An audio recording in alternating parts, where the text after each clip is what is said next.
Welcome, everyone. Thank you for coming. My name is Marcia Marley. I'm chair of the Montclair Literary Festival and executive director of Succeed Together.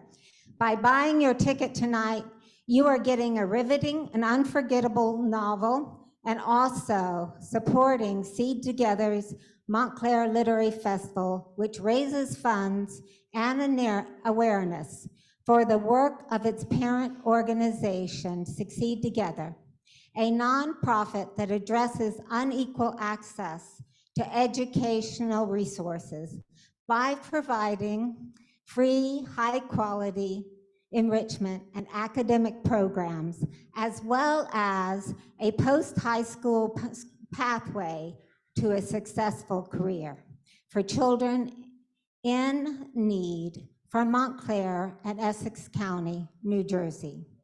We at Succeed Together believe every child deserves what only a few can afford. The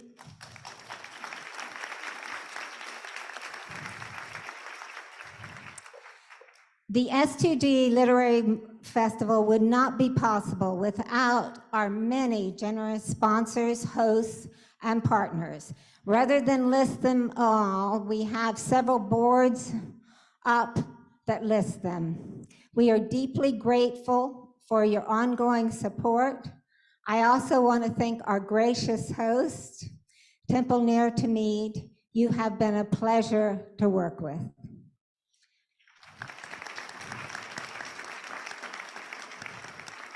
Tonight, we are thrilled to welcome Taylor Jenkins Reid and Saumya Dave.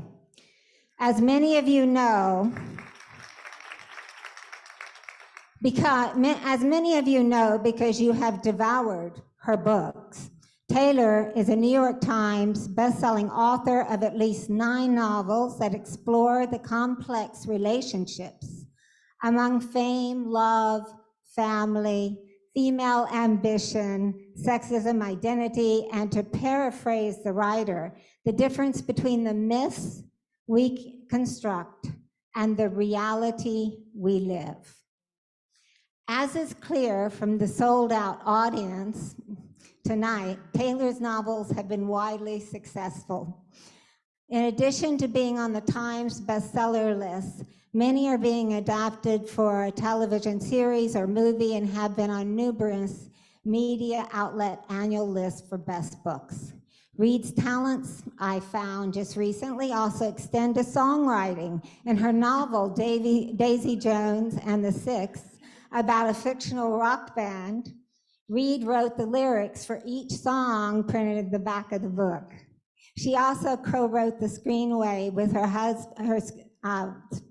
her husband Alex for her novel, One True Loves, scheduled for release this year.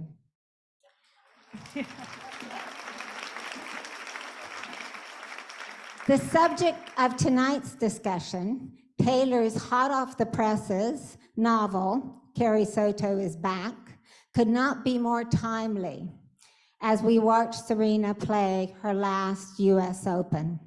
Also, the book's description of a strong, determined, ambitious, and extremely unpopular female sports star remains relevant today for as many athletes, despite the progress we have made.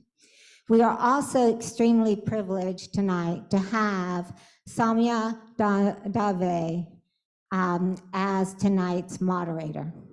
She is a writer, a psychiatrist, and mental health advocate. She's the author of 2 novels, Well-Behaved Indian Women, which I want to read, and What a Happy Family. Both have been book club picks or best summer reads, and Well-Behaved Indian Women was optioned for a television series. Saumya is a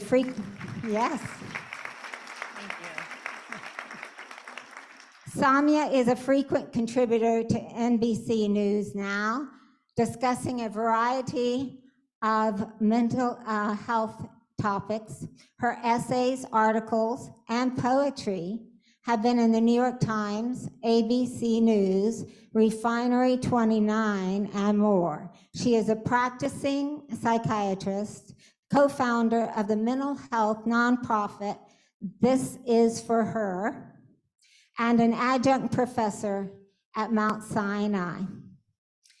Taylor, we are so glad you're feeling better and can be here tonight with us.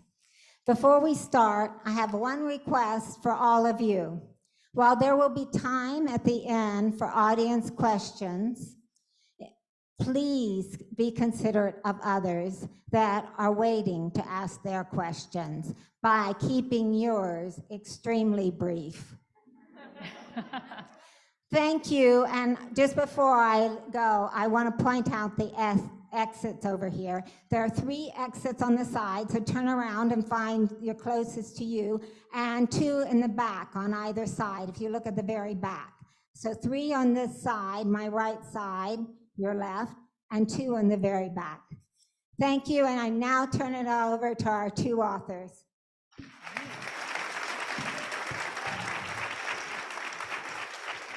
Can everyone hear me when I speak? Can everyone hear me okay? Okay, great. Thank you so much, everyone, for coming. I'm so excited to be here. How excited are all of us for this book?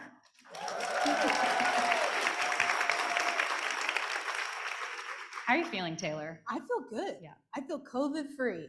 Amazing. We are so happy to hear that. You know, I wanted to jump in with actually just what this book is about. Yeah, well, this book is about a lot of things, but on its face, it's the story of a former #1 women's tennis champion who comes out of retirement at the age of 37 to defend her Grand Slam record. And it is am I good? No? I think so. Yeah, okay. Yeah. It is the most fun that I have ever had writing a book in my life. Carrie Soto is a character that I could write for years and years. I think she's so deliciously difficult and proudly so. And it is also a story about ambition and when enough is enough and balance and you know, finding humanity in the middle of trying to accomplish great excellence. I love that. So many great themes to unpack, really. And so I'm excited for everyone who hasn't started this book yet because it lives up to all of that and more.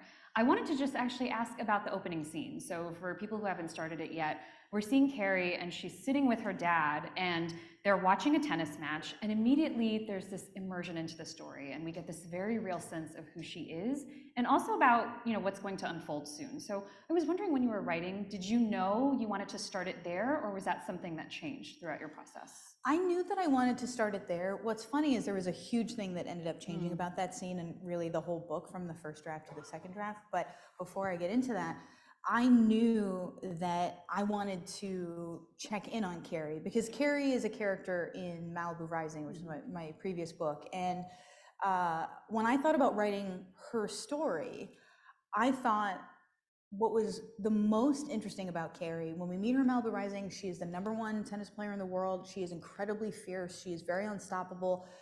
She has started to have an affair with Nina's husband.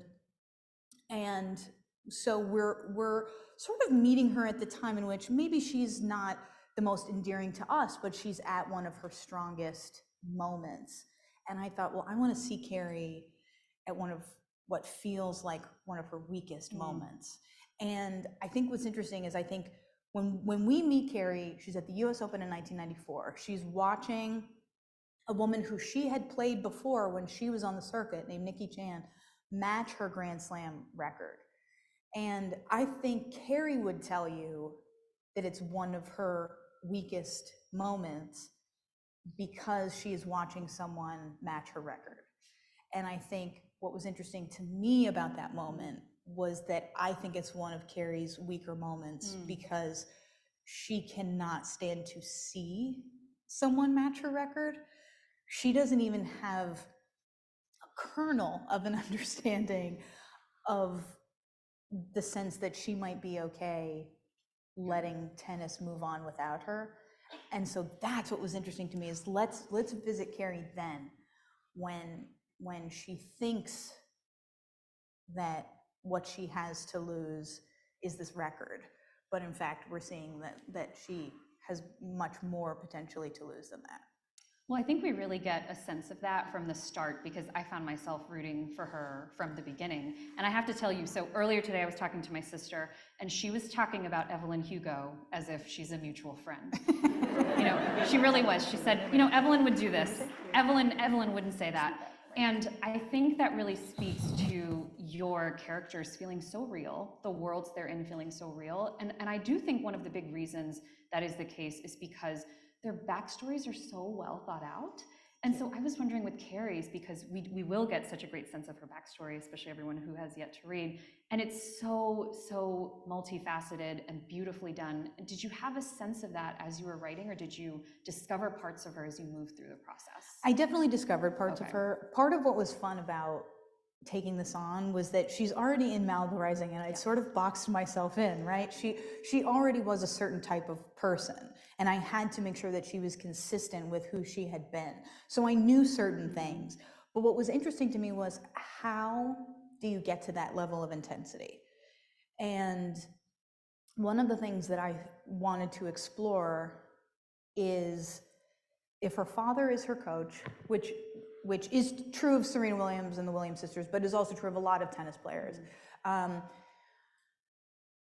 How can things go off the rails for Carrie when the intentions were always so good? And to me, it felt like, I think there was probably a series of moments in which Carrie really misunderstood what she was being taught. And so I wanted to see, when Carrie was little, what were those moments when her father was trying to tell her one thing, but Carrie took from it something else. And it was almost like she started, you know, if her father was thinking, I want you to go here, Carrie was like, okay, got it, I'm going here. And that left a lot in the present for Carrie to have to unpack, is where she starts to understand, oh, I think I missed some of the lesson that was being taught here. I don't think I understood. And so I wanted to take the reader through, ultimately this is a story about 1995, the 1995 WTA season. But I wanted to take the reader through how she grew up, so that you will understand that she comes by these mistakes honestly, that she really is trying so hard to understand and to be the person that she was meant to be. She's just in a lot of ways misunderstood who and what that is. I think we really do get a sense of that in the book, and I also think what you just said is so relatable. I mean, I'm not a famous tennis player by any means. That's why I asked you to be here tonight. Thank you. I'm honored to hear that. I'm a little confused. Thank you. But that whole idea of being told to be a certain way or to think a certain way and then questioning that as we grow up, I think every single person in this room has probably had a moment or multiple moments where we thought one thing was the way, you know, the universe was or the world worked, and then we might question that with things that come up. So I love how you have these universal elements, even in characters who maybe on the surface don't seem like us. And speaking to Carrie's just upbringing, I wanted to talk about ambition, because I feel like that's a word we're hearing so much, and I love the way you explore ambition in your different books. How is it for you to do it with this character? It was really funny, because there are a lot of things that Carrie and I have in common. I think I'm much more charming than Carrie personally, but there are a lot of things that Carrie and I have in common. And I had a moment when I was writing the book where I was like, Carrie's 37, I'm 37. Did I do that on purpose? Why did I choose her to be the exact age of me? But Carrie's asking herself a lot of things that I've been asking myself. And I think Evelyn Hugo is obviously very much about ambition, and Daisy Jones is about ambition. And I think in some ways, Malibu Rising it's both about ambition, but also perhaps the rejection of ambition as being held up, you know, higher than other things. What I think is interesting about Carrie is that it's kind of both in praise of ambition and also interrogating it, which is to say that I think when it comes to being a woman, our ambition is often derided. We're taught both in terms of the way people directly speak to us, and also the subtextual messages that we're getting, that women's ambition is threatening, that it can be embarrassing, that it is unladylike. And I spent a lot of my time, I was always ambitious. I always wanted to do big things. It was never about, oh, do I think maybe I want to try to do something big? It was always about, how do I make sure nobody knows how big my dreams are? Ooh. That was always what it was. How do I make sure to never let on just how much I want, just how much I think I could do? Because that was the danger. And I grew into it, and I said, well, okay, I'm going to admit what I want, and I'm going to go for what I want, and I'm going to say it. And that was growth, right? Like, that's an evolution.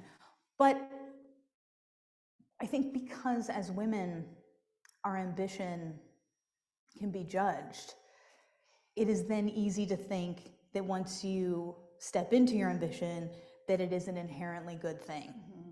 And I don't think that's the case. I think that ambition has to be questioned. Why? What do you have to prove? Why do you need to prove it? What will ever make you feel that you no longer need to prove it? Will you ever have enough? Will you ever be enough? And so those are the questions I was asking myself. Those were the questions that Carrie's asking herself. I think what's fun about Carrie is she doesn't even know to ask the question. Mm-hmm.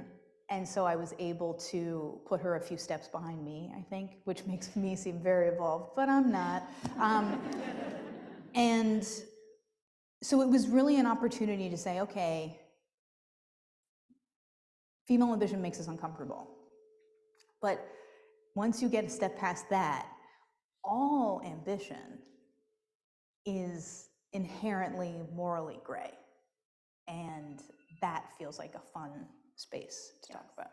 Yes, I think you explore that nuance in your books so beautifully. Thank you. And related to what you were actually saying about how women are judged for being ambitious and how comfortable they may or may not feel, I love the likability or lack thereof of Carrie at different points in her story. So what was that like for you to just own this woman, you know, and to give her full justice? I mean, imagine being in the mind of a woman who doesn't care what people think about her. It was intoxicating. Yeah, it was like I would be typing things, and Carrie would say stuff, and I'm like, oh, she can't say that, and I'm like, yeah, she can. Nobody's gonna stop her but me. And it was it was so much fun. There are parts where Carrie says stuff that is, what's fun about it is, I think, look, there's a version of this story where all I do is I make Carrie Soto act like a man, and then everyone gets mad at her for doing the exact same thing a man would do. And there's elements of that for sure. But I wanted to take it a little bit further. I wanted it not to be just, oh, well, if Carrie Soto was a man, people wouldn't be saying this. It's like, no, Carrie Soto is mean. She is mean. She says things that are not nice to say. She is arrogant. She is stubborn. She is these things that we have said are bad. First of all, it's really, really fun to pretend to be that. And second of all, it then becomes really fun to think, okay, well, why does it make you so uncomfortable? Like, Carrie Soto is arrogant. It's not confidence. It is arrogance. It comes from insecurity. Why does it make us so uncomfortable? And I'm not even saying that it shouldn't make us uncomfortable. When there are moments when Carrie says something like, yeah, well, I'm the greatest in the world, and then everyone's going to recognize it, and everyone's like, oh, Carrie. But it's like, well, then she goes out and proves it. So, I mean, it's just such a fun space to write in, because unlike the other things that I've written, Evelyn Hugo works in film, which is a subjective art. So is Evelyn Hugo the greatest actress of all time? Some people will say yes, some people say no. You can't definitively say that she is. Daisy Jones, is she the best songwriter of all time? Some people think yes, some people think no. You know, Nina Riva, is she the best surfer? You know, again, these are subjective things. Tennis is not subjective. Carrie Soto won all the matches. There's nothing you can do. So she doesn't have to be nice. There's nothing you can do. I love that. It's like she won them all. The winner is Carrie Soto. You don't have to like her. She doesn't have to make you like her. What she has to do is go out there and win a tennis match. What I think is interesting is, why is that never good enough for us? why is it not good enough to just watch someone be incredible at a sport that we could not do for 5 minutes? But it's not good enough, right? Because I don't just want you to win. I want you to be likable. I want you to be charming. I want you to do something endearing off the court. And I think that goes for men too, because there are male tennis players that I don't like because of their personalities. But I think that's interesting when we're talking about excellence, especially female excellence. It's not good enough to just be good enough. You also have to be pretty. And you also have to be charming. And you also have to seem like you didn't mean to win. And you have to make it seem like your spectators are the real reason that you were able to do it. And Carrie Soto just doesn't know how to do that. She's a part where she watches Bo, go over there and like wave to a toddler and sign a tennis ball. And she's like, even if I wanted to do that, I don't know how to be that full of it. I can't, I wouldn't know how to pretend. And I think that's really fun about her. It is fun to read. I can't imagine how fun it was to create and write. And I think her not buying into that performative aspect that so many girls and women feel like they just have to. I mean, it's the baseline of being a woman, Absolutely, right? Is performing some sense of how docile do I need to appear? Humility. Yeah, totally. and never copping to that you think you deserved it. So true. And I think, you watch that with the difference in the way that women receive Oscars sometimes. And, it's a woman that just went up there and said, thank you, I worked really hard on this, and I think I deserve it. And that woman's not getting another job. Can you imagine the headlines? She's not getting another job, And I think I don't have an answer for how things should change, because I understand that when it comes to fame, we don't just want the person to do the action, we also want them to be a personality that we believe in and that we have a connection to. So I'm not saying these things are inherently bad, I just think it's interesting.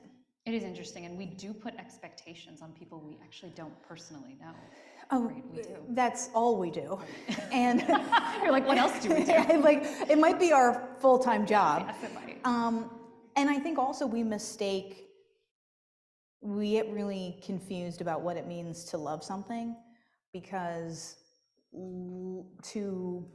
was just having this conversation earlier with my editor about Serena Williams, but I as much as a person can love an icon they don't know, I would tell you, I love Serena Williams. And yes. But I think what loving Serena Williams means is that I want for Serena Williams whatever she wants for herself. I don't want Serena Williams to give me anything else. She has already given me so much. What I want for Serena Williams is for her to have what she needs. That is love. I was gonna say, that sounds like really meaningful love, actually, compared to maybe what some of us. It's a very romantic relationship Serena and I have. Beautiful. But I think, to be a fan of something, to be a fan of a person, I think a lot of times we mistake that for, I want to own it. Totally. I want it to be mine. I want it to be defined by how I feel about it. And I want it to do what I want it to do. And I find it so much more interesting to say, I've been given so much that all I want for you now is just to go do what you want. Which is how I feel about Taylor Swift. I'm like, you keep blessing us with albums, and thank you. But you've given me so much already.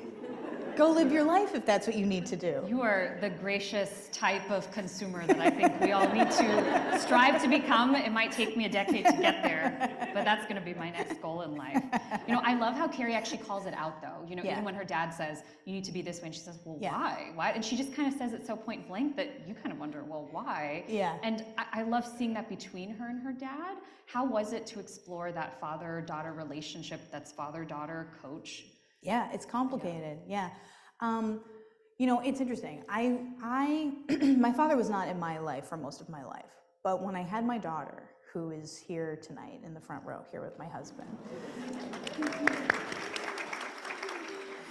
I got to see the love that a father and daughter share, and that it is specific and meaningful, and just I'm making myself cry, but just it just I was really blown away by it. It's a lovely feeling to see anyone love your kid as much as you love your kid, and for that to be, you know, her father. I just felt like I want to write about that. I want to write about that specific father-daughter relationship. And what I loved about writing Carrie and Javier is that there were mistakes that were made. He did his best. His best fell short of what Carrie needed at specific times, and it can still be a really beautiful and honest relationship with good communication and healing. And that was really,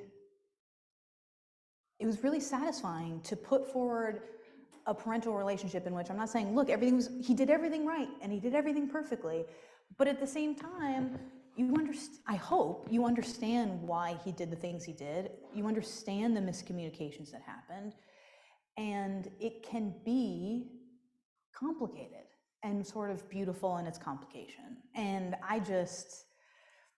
I really loved writing him, especially because when you have someone like Carrie who just says all sorts of things she shouldn't be saying, to just have the exasperated dad in the background going, oh, Caroline, you know, he's trying to get her to stop. But in some ways, Javier created a monster. I was going to say, I love the way he's so much of the origin story of her, right? Yeah, he is Frankenstein, and she is his monster. And what I love about Javier is that he never shies away from that. He's like, I'm going to be there. And there are times when, you know, as people read the book, there are moments in which Javier could say, you know what, like, I did right by you, and I'm not taking any more of this, and he doesn't. He always stands by his daughter, and just felt good to write. It just felt good to write. That's amazing. I think it really comes through the nuance in their relationship, and also how it changes as their roles with each other and in the world change. So there's a real evolution that we see. Well, the other thing too is Carrie is 37, but Carrie needs to grow up. And so there is an element of where we're watching a stunted woman in some ways, and she is learning things that other people were given the opportunity to learn a lot earlier. And because of the imbalance in her life, which is to say she is so over-indexing in one area of her life that the other areas of her life suffer, Carrie has not had the opportunity to learn these things. My therapist always says that sometimes you shouldn't help people in a certain moment. That's not what I mean. Sometimes you should hang back a little because you don't want to rob people of their lessons. Carrie's been robbed of a lot of lessons, is one of the ways that I think about her. Was there anything you noticed about writing this book that surprised you throughout any part of it? Nikki Chan surprised me. Really? So, you know, no spoilers, but Carrie has a formidable rival. And I knew that writing about a rivalry between two women was going to be fun. And I knew that I wanted to make Nikki somebody that, you know, she's not the boogeyman in this. She's her own person who comes to it, you know, with her own baggage and her own. But it's not giving away anything to say that Carrie is like really hard-edged and sort of humorless most of the time. And Nikki, in just the way that she needles people, is just to seem really, really peppy and cheerful all the time and never upset about anything. And it drives Carrie crazy. And it was really fun to have Carrie show up and be so grumpy and so on its face, like, you know, like, I'm the best in the world and you need to admit it, you know? And for Nikki to be like, it really bothers you, doesn't it? How you doing? You know, it was just a fun foil for her. And it took me a little while until I clicked into Nikki Chan, but she made it lively. Oh, I think that really does come through. And I just love how you showed us two such distinct women, but who have a common goal. Like, Yeah. what is more fun than that? Well, they have a common goal and only one can win. Right, Which exactly. is also like, this is also what's fun about writing about sports, which I didn't anticipate, is like, there's no gray area here. Like, you know, Carrie does it or Nikki does it. One of them does it. And I had to figure out which one. And what's fun about watching them go up against each other is, if I win, you will lose. There can be no gray area. In order for Nikki to get what she wants, Carrie must fail. In order for Carrie to do what she wants, Nikki must fail. And that felt like, to have two women where the stakes are that high, and they still, even though Carrie would hate to admit it, like fundamentally respect each other, it was just an unexpected joy to be able to create them. Oh, I love hearing that that was something that brought you joy during this process, truly. Yeah. This is going to sound like a departure question. I promise it's related. Is there anything you would tell the Taylor of 10 years ago from everything you've learned and seen through your stories and experiences? You know, it's something that is like maybe not helpful to anyone else, but if I could just go back in time and be like, chill, it's all gonna work out. I think that's helpful for Do you all know of what I mean? us. Yes. Like, I would have so much less anxiety in my body that manifested in various different ailments if someone had just been like, chill, like, you're gonna be fine. Like, I think about this like when I was in my early 20s, and I was like, I'm never gonna meet anybody, I'm never gonna meet anybody, and then I met my husband, and I was like, I wish I could just go back and be like, dude, you should be dating a lot more, going out having fun, because he's coming and it's all gonna be fine, you know? But instead I just like fretted and wrung my hands and whatever, and I feel like, you know, I've been so blessed. The fact that I'm sitting here in this room and you guys are here, like, this is so far past anything I ever dreamed for myself. And I say that as a woman who would tell you if I dreamed bigger. You know, I did what I set out to do, and it's brought me such peace. And I can now see that there's a lot of worrying I did that was not helpful. But that's very easy for me to say. I'm still today worrying about things that 10 years from now I'll probably tell myself to stop about. So I haven't learned any lessons. But I think sometimes I wish I could learn to trust a little bit more. Trust myself more, trust, you know, the balance of the universe more. Just, you know, just take my hands not so tight on the steering wheel. I think that's such an insightful takeaway for all of us. And what is it about the early 20s where the stakes feel so high? Because I felt similarly, that everything mattered so much. Well, you see, you're the center of the universe. Yes, that's of course. Nobody else exists. That's what it is. That's what it is. That's what it was for me. I think it was for me too. But I hear that. Just being able to even give yourself that grace that things worked out before, they will work out. And they will work out, you know, like the path can be so unexpected. And I don't even mean that just in terms of, oh, you take a roundabout way to get there, which is often true, but also when I was a teenager, I just knew I wanted to be involved in telling stories, but I didn't know how, and I thought it was in Hollywood. And I think if you went to 15-year-old me and you said, okay, so, you know, you're an author, she'd be like, you have gone to the wrong person. It just wouldn't have made any sense. But the path was something that I had to wait and watch unfold. Each step I could not anticipate until I was there, and in hindsight, it all makes perfect sense. And I think, you know, I don't want to be too, there's an element of like trust that things will work out because, you know, over the long term they will, but also trust yourself. You know where you want to go, and if you have faith in yourself and you are willing to work for it, maybe you don't need to give yourself an ulcer about it. Maybe you don't need to give yourself an ulcer. I need that on a throw pillow in my apartment tonight. So I think we're actually at the portion of the evening where we can start audience questions. But before we start with the first one, I just wanted to say thank you for sharing your talents and gifts with us. We really appreciate That's that. really So nice of you. thank you for listening to your storytelling love that you had at this time.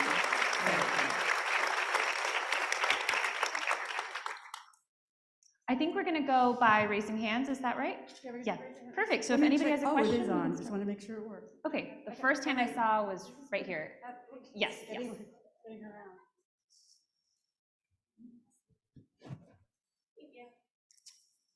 Hi, Taylor. I'm Kate. Hi. The question I have for you, you inspire so many of us women. I want to ask you, who are some of the women that have inspired your journey? I know you mentioned Serena, but especially in those formative years. Yeah, I can tell you that the existence of Lucille Ball changed my life.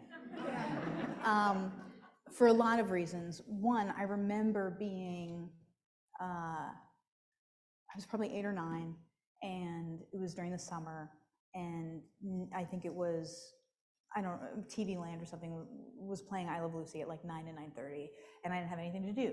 And so I remember just seeing her for the first time, and she was so funny.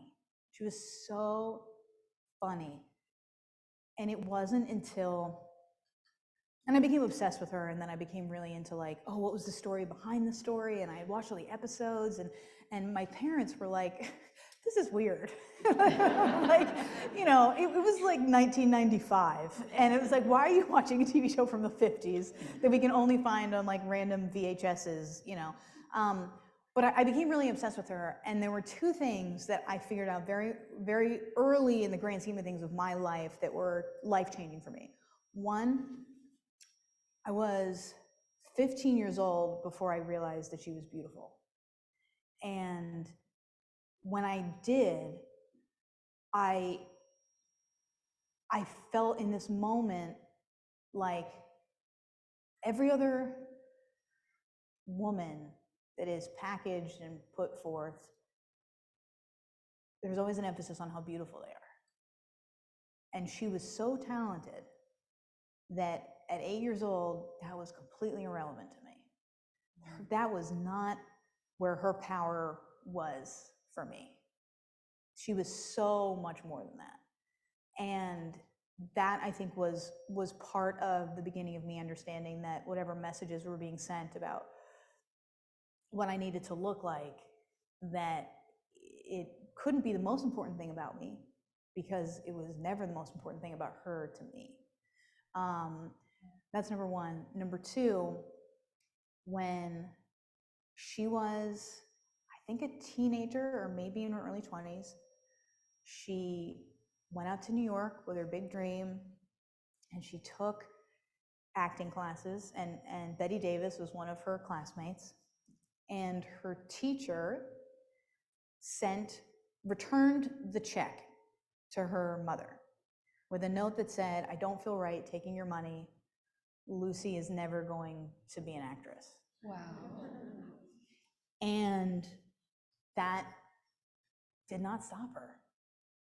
And I had a moment early on in my career. I was 25, 26, and I had written a book, and I'd gotten an agent, and then the book didn't sell. And so I wrote another book, and I sent it to that agent. And the agent said she didn't really like it. She didn't think it was good enough to go out with. And I thought that it was. And I had this moment, and I was in the shower sobbing, and then I got out of the shower and I wrapped myself in a towel and I threw myself on the bed, and I had that moment where I thought, you know, that teacher wrote a note saying Lucille Ball was never going to amount to anything. And if Lucille Ball had listened to her then, nothing, all of that art that changed my life never would have happened. So what am I going to do? What would Lucy do? And I knew Lucy would keep going. And I left that agent and I kept going, and I sold that book. And so that woman has changed my life. Serena, also very cool, But Lucille Ball was the beginning. I'm not the person I am today without her. And I love her and thus want good things for her, even though she's not around anymore. There you go. It's all tied together, everybody. Next question.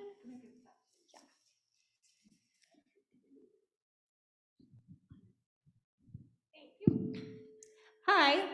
I just wanted to say I'm a really big fan of your books. They have all emotionally wrecked me, and I absolutely love it. But my question to you is, stick Evelyn, Daisy, Nina, and Carrie in a room, what would happen? Yeah, fireworks, fireworks. Here's what I think is really interesting about this question is that for me, Evelyn Hugo's in charge. Even Carrie wouldn't dare. And that's really fun for me because Evelyn was the first larger than life character that I created, and she still holds that for me. She is the grand dame, so to speak, of all of them. What I find really, really interesting is how they would all interact with each other. And I feel very strongly that even though Nina and Carrie have met under pretty antagonist circumstances, that if there was enough water under the bridge, they both need what the other has. Carrie really should learn to be a little bit more like Nina, and Nina really needs more Carrie, and they would actually be really good for each other. The little tidbit that I love to give, and I think would come up at this event with the four of them there, is that for one day, for one night, Evelyn Hugo was technically Nina Riva's stepmother. And I think that's good, that would come out, you know, after a couple of drinks. I think that might come up. I want to be at this event. I know, right? I will write it and put you there. Oh my gosh, thank you. Hi, Taylor. I just want to say, you first and foremost, you inspired me so much with Evelyn Hugo. I actually I went into publishing because of you, because I wanted to create. So thank you so much for that. My other question would be, wow, I lost train of thought. I got really. My other question would be, what age did you realize that you wanted to be a writer? Well, first of all, that means a lot to me to know that you went into publishing, that I could have anything to do with it. And I'm very proud of you for following your dream. I moved out to California when I was 21 with the intention of working in Hollywood. And I did that for a few years. And I worked in casting. And it was really fun because I got to meet all of the famous boys I had crushes on when I was a teenager. I mean, every single one. If they were on the WB in the 90s, I met them. Scott Speedman, check. Joshua Jackson, got it. But I mean, met him is what I mean by got it.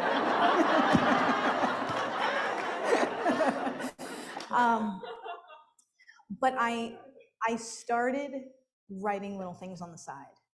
And I couldn't even tell you why. I think I was like, I love this job, but it's not quite right. It's not quite what I want to do.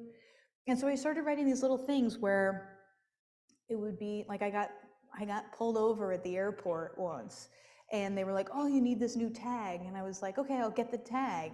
And then the woman who was pulling me over, you could just see like it was like way too simple. She was not satisfied by this interaction because she'd pulled me over and it was a lot of effort because I was at like the departures gate, and I was like, "Yes, great, I will do that." And she's like, "Okay," but like was very unnerved. And I thought, this is funny. So I like wrote this big story and I made it, you know, more outlandish or whatever, and I sent it to a bunch of friends, and I would just do that. Like, this is the thing that happened to me, and I just wrote about it. And then I ran out of things that had happened to me. And I thought, well, I'm gonna have to start making stuff up. And that moment when I realized, oh, it can all be fake. you can make it all up. I was hooked. And I will tell you, I'm going to tell the story now because my husband is here and I know that it will embarrass him, but this is the most romantic moment of my life. And that is, I was 24 years old. I had started writing fiction. So this was fiction.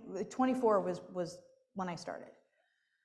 And I was about halfway done with what I thought was going to be a short story. But it turned out it just grew longer and longer. And I met Alex. And he is a screenwriter. And he had a screenwriting degree from UCLA. And he, we've been dating for a few weeks. And he was very clear. Like, he was an agent's assistant at the time. But he's like, I am a writer. I am a writer. And I said, I've been like kind of working on a thing. Like, I don't know if I'm a writer. Like, I don't know if I'm even going to finish it. And he was like, well, can I read it? And so I gave it to him over the weekend. And when I saw him next, I said, what did you think? And he said, I am so embarrassed that I've been going around calling myself a writer. Aww. And then he said, you are the writer. Aww.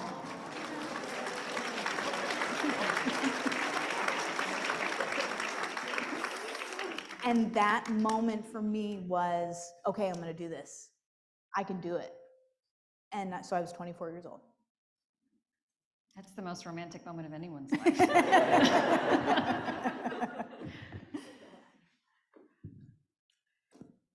Hello. Hello. As one of three men, I'm just so happy to be here. We're happy to have you. So when you could write a book, you get to control who everybody is, what they say, what they do, but now you're going into Hollywood. Yeah. I don't control anything. Does that worry you that you don't have control over these people anymore? Every day. What do you do about it? I complain to my husband and make him say over and over, it's going to be fine, it's going to be fine. Why don't you tell me more how you feel about it? I have been fortunate in that I handed over Daisy Jones and the Six to a team who could have ruined it and didn't. But did I get really nervous for a big chunk of that period of time? Yeah, I was super nervous. And I can now tell you, having been on the set and seen the cast and heard the music and seen some of the dailies and the episode starts coming together, it's not dissimilar to what I was saying earlier of, if I could give myself the advice, I would say just trust it, because it all worked out. I'm going to have projects where it doesn't all work out.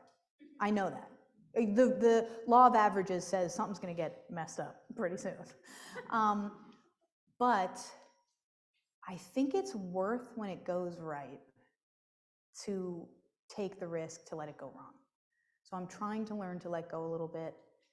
And when I can't, just complain.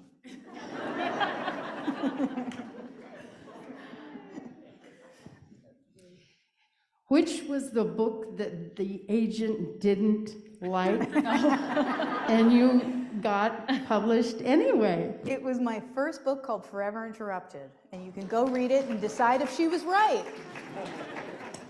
I mean, I'm very fortunate in that I've been given the ability to grow as a writer since then. I'm very proud of that book, and I'm also proud that I have grown since that book.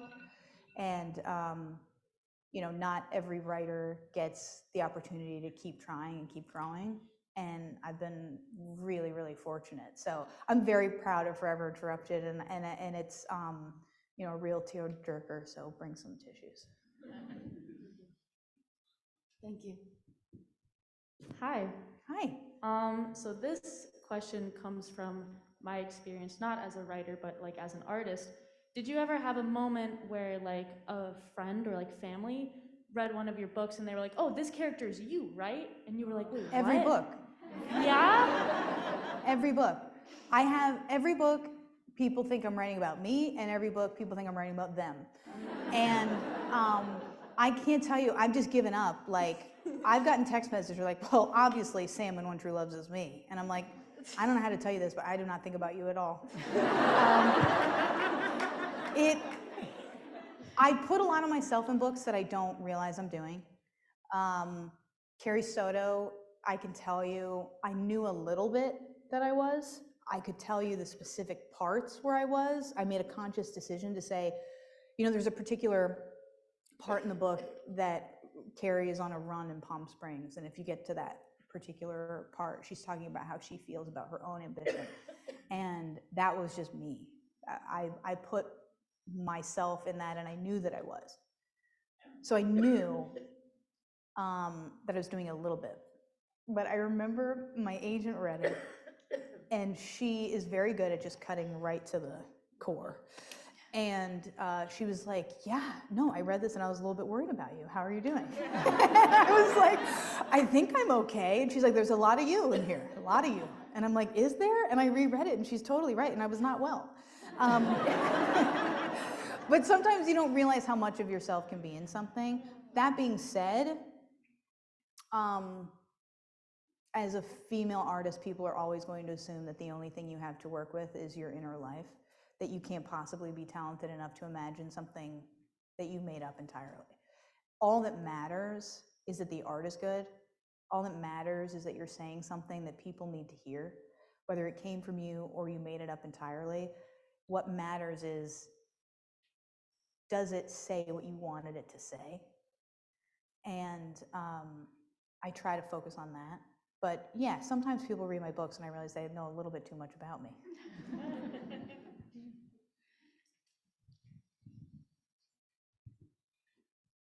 Hi. Hi. First off, I want to say, when you talk about people writing, a lot of the characters in The Seven Husbands of Evelyn and Hugo, you definitely wrote about me because, I mean, how else? Well, that one actually is true, and I thought you were going to confront me tonight, and I can see that the moment has come to pass. Yes. I finished Malibu Rising in a day because I love that book, but I wanted to ask, so the family restaurant, as it was sold, sorry for spoilers, by the way, I really wanted to ask this question, but because the family restaurant was sold at the end of the book, was that supposed to be kind of like a metaphor for the love that her family has given her and finally being able to move on? To let it go. Yeah. Yes. I think you might be a little bit smarter than me, and I know better than to pass up an opportunity to appear smart myself. So no, I think you're exactly right, and I think part of it was that the restaurant was supposed to have been a gift to the family, right? But it was a burden, and it was a burden to their mother, and it was a burden to Nina, and they have to let it go. Being allowed to let it go when it no longer suits you is something that Nina needs to be given permission to do. And my hope for her as she continues living on in Never Leverland is that she learns how to do those things without permission. Thank you. Yeah, thank you.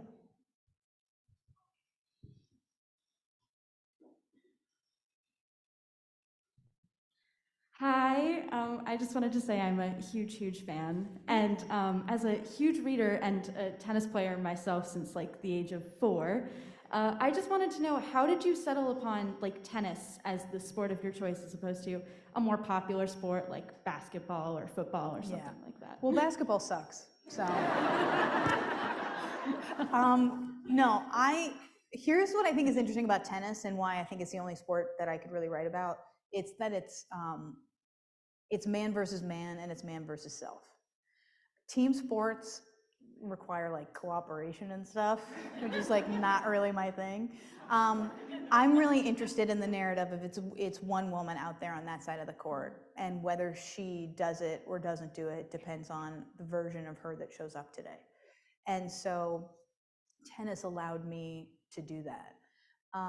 Also, I think it was the only scoring I understood, and that's important too. I do not understand the scoring of any other sport at all. Sometimes my husband tries to explain what and one means to me in basketball. I still don't get it. So tennis was the only one I get.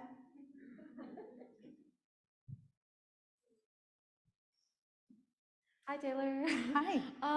I just wanted to ask, you talk a lot about you relating yourself to Carrie Soto a lot, and I was just wondering, aside from her, which of your characters you feel like you connect with the most on, like, from an emotional standpoint?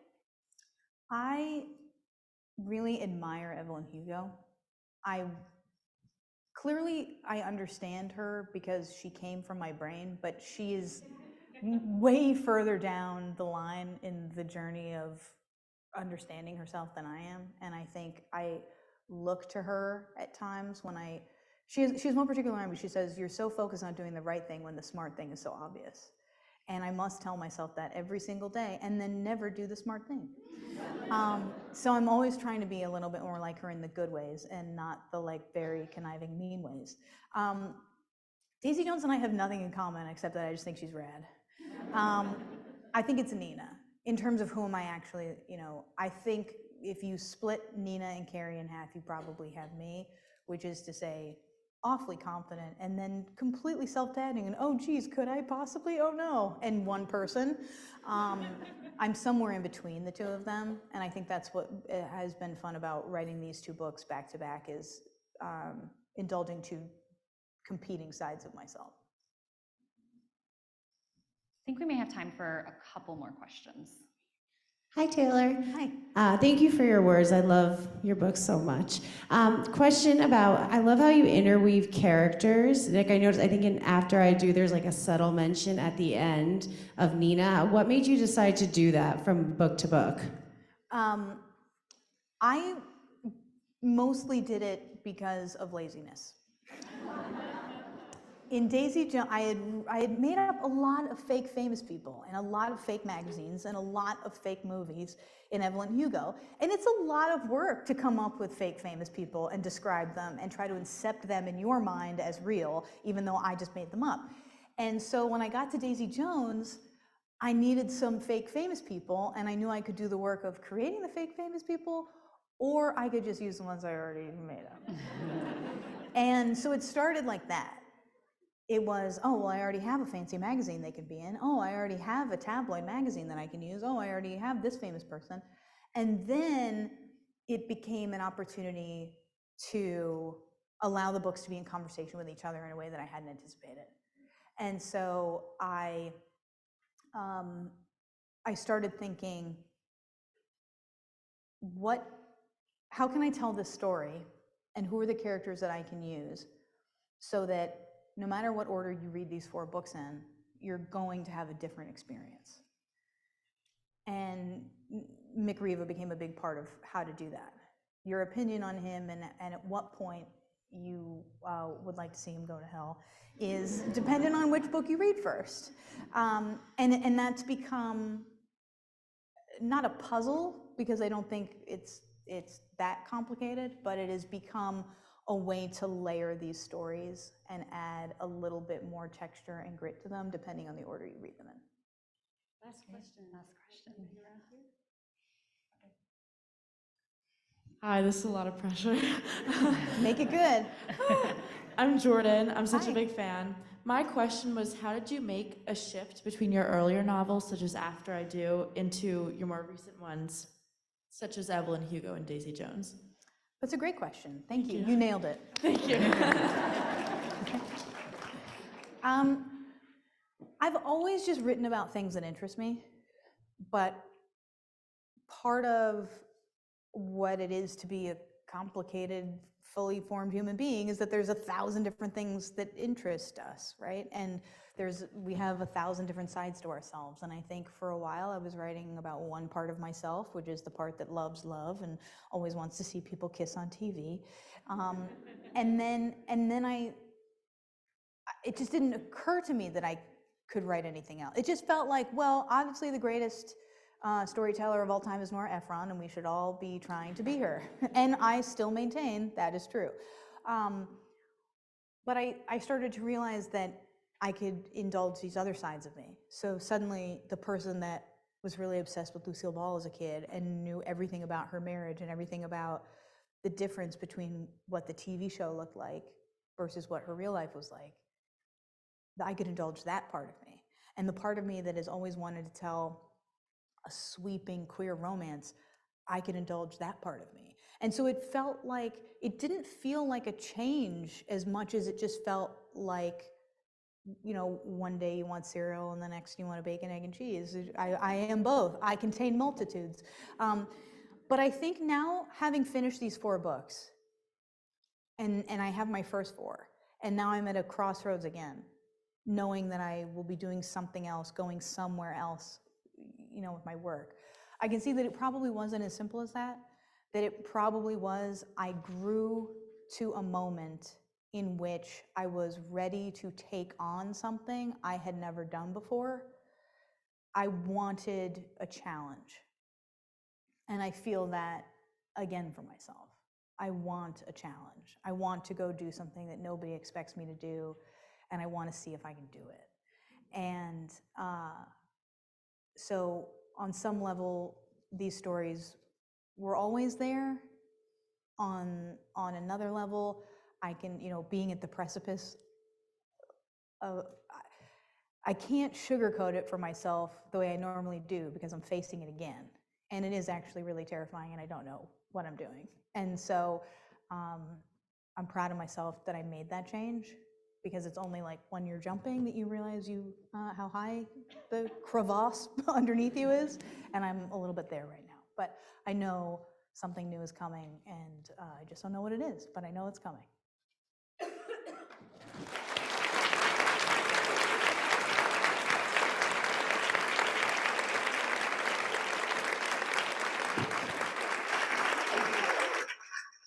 Thank you so much for that wonderful discussion. I think now we're going to hear, oh, sorry. I want to say two things, if I may. One, I just want to thank you all for being here tonight. It really means a lot to me. This is the first event that I've gotten to do in a very, very long time. And to see you all here, it's just really made my night. And the other thing that I want to do is say thank you to you, Saumya. You are such an amazing author. Saumya's 2 books are Well-Behaved Indian Woman and What a Happy Family. They are so good. They are tender and they are sweet and they are very, very human, and they are family dramas that you have to read. So please pick those up. I think she is such a phenomenal talent, and I cannot wait to see what she does next. And so I really appreciate you taking the time to be here. Oh, thank you. That means a lot. Thank you so much. Thank you. Thank you, everyone, for the great discussion, the wonderful questions, and being here. We're so excited for you to dive into this book and share your thoughts. I think now we're going to have some words from Katrina. Yes.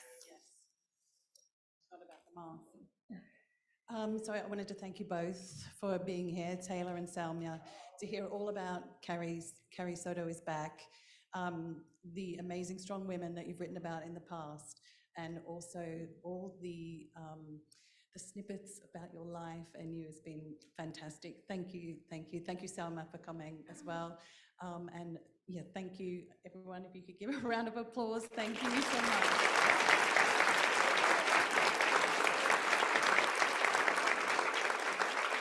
I also want to thank the fabulous marketing publicity team from Penguin Random House who made this happen tonight, which is fantastic. Also, Kristen, is she here? Kristen, who helped us organize the event to begin with. Oh, Kristen, there you are. Thank you. Also from Penguin Random House, but also on our board, on our Festival Advisory Board, thank you.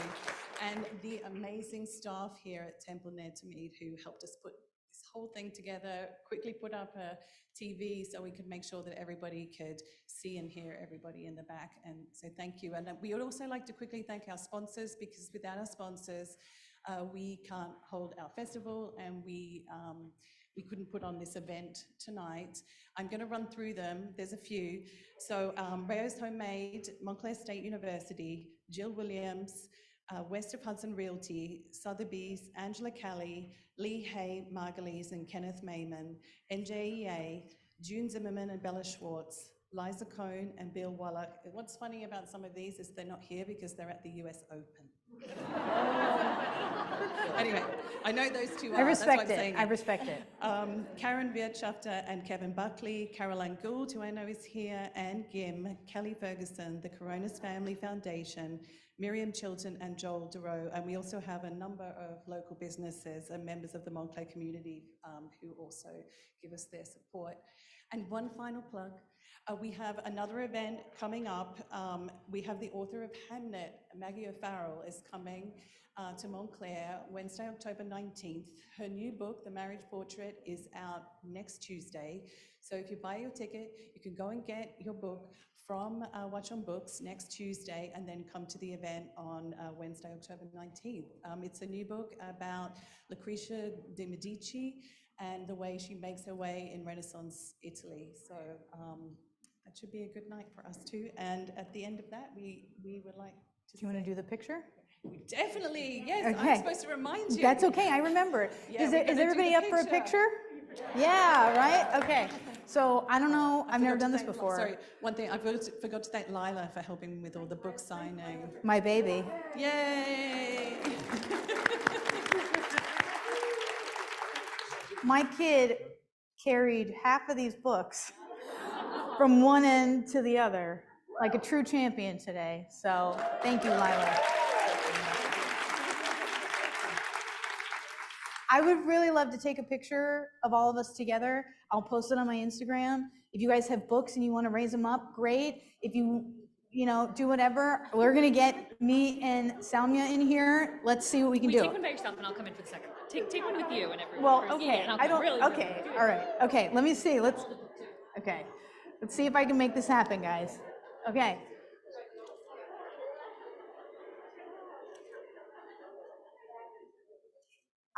Maybe I need to do it this way? There's a lot of people. Okay, all right, ready? All right, 1, 2, 3. I feel like Ellen at the Oscars. Even with the suit, a little bit. All right, wait, so we'll do a quick one, me and you? One more. Great. Okay, great. All right. Thank you guys so much. Yeah.